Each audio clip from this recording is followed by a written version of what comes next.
bisa dipanggil Valencia aja, seperti itu ya. Baik, agar lebih menyenangkan dan lebih akrab dekat satu sama lain dengan teman-teman di sini, enaknya kita perkenalan terlebih dahulu ya. Jadi kalian menyebutkan nama dan juga hobi. Dimulai dari sebelah kiri saya. Perkenalkan teman-teman, nama saya Dirda, hobi saya menari. Baik, perkenalkan nama saya Dewi, saya membaca. Perkenalkan nama saya Muradi Zainal Fiko, GMI Bandung Zain, hobi saya desain. Perkenalkan nama saya Desa, hobi saya menyanyi. Oke teman-teman, perkenalkan nama saya Lydia, hobi saya membaca. Oke teman-teman, perkenalkan nama saya Aditya, hobi saya menulis. Oke baik. Jadi di sini kalian sudah memberikan nama dan mungkin kalian satu sama lain. Jadi saya ingin tahu nih seberapa kenal kalian kepada teman-teman di sini sebelah-sebelahnya ya. Dari mulai Mbak Lea dulu. Sebutkan hobinya dari Mbak Firda. Hobinya Mbak Firda tadi menari ya? Iya. Oh baik. Lalu selanjutnya Mbak Firda menyebutkan Mbak Lydia. Dia tadi membaca. Membaca. Betul Mbak? Iya. Iya. Baik, selanjutnya Mbak Lydia bisa menyebutkan hobinya Mbak Elo. Sama hobinya kayak saya membaca. Oh membaca, jadi kan berdua ini suka membaca ya. Oh baik. Lalu Mbak Elo bisa menyebutkan hobinya Mbak Nisa. Menyanyi. Menyanyi. Oh Mbak Nisa ini suka menyanyi ya? Iya, Lalu selanjutnya Mbak Nisa bisa menyebutkan hobinya Mbak Zai. tadi mendesain. Iya. Desain bagus banget itu Mbak Zai. Lalu Mbak Zai bisa menyebutkan hobinya Mbak Tea. Menulis. Menulis. Oke, jadi sekarang kalian semua sudah saling kenal ya. Seperti oke baik. Jadi teman-teman kalian tadi kan sudah menyebutkan nama dan juga hobinya dan juga akrab lah. Sekarang sudah akrab. Oke baik. Apakah ada yang tahu nih kenapa kita berkumpul di sini? Untuk konseling. Oke, benar banget. Kita berkumpul pada hari ini itu konseling. Lalu tujuan yang sebenarnya ini apa sih? Ayo, coba sebutin. Menyelesaikan masalah. Lalu ada lagi? Menambah teman baru. Menambah teman baru.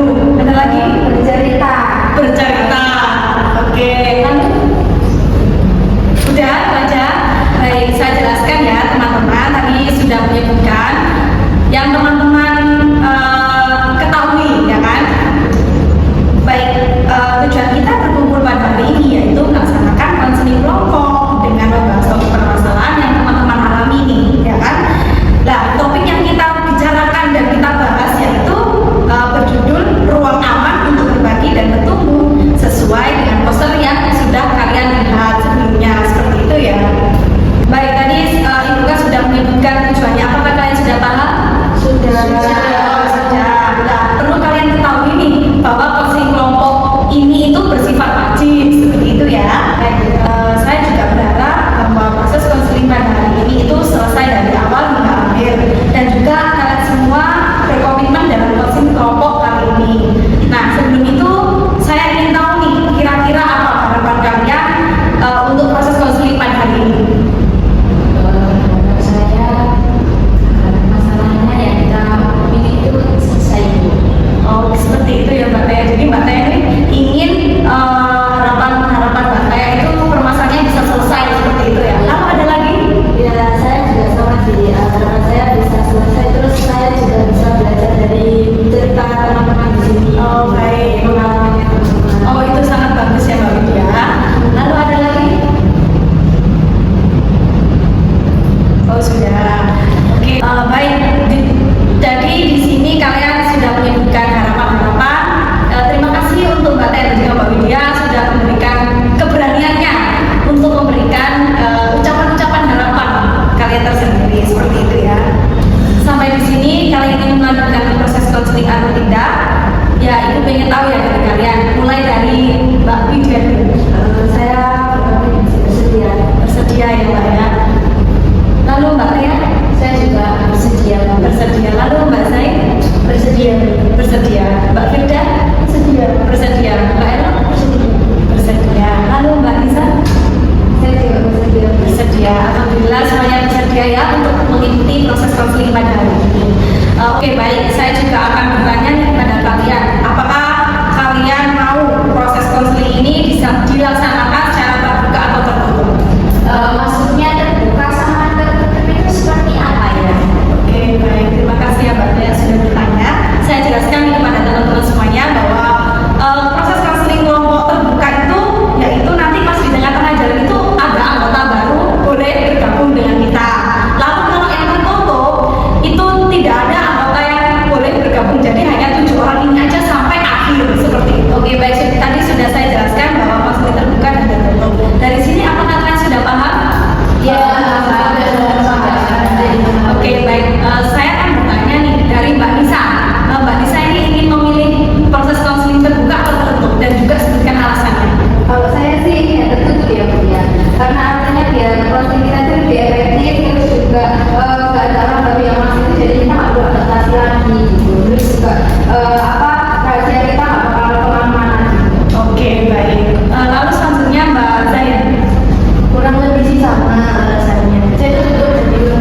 indoor karena ya lebih nyaman di lagi. Terus kalau misalnya ke kafe kan kita harus keluarin uang lagi ya. Iya.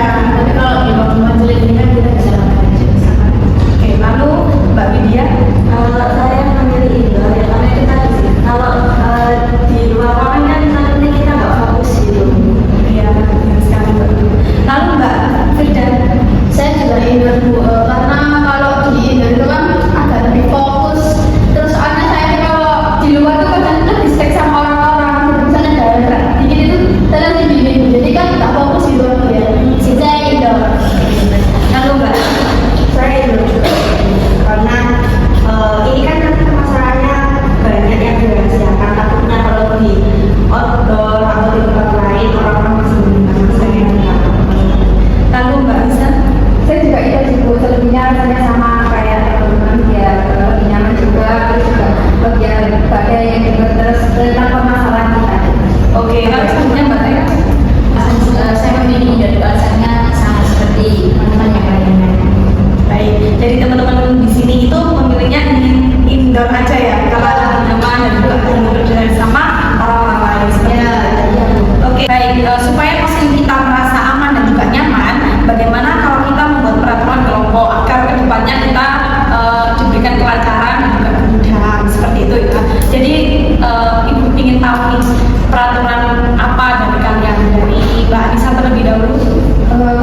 Sudah? Sudah.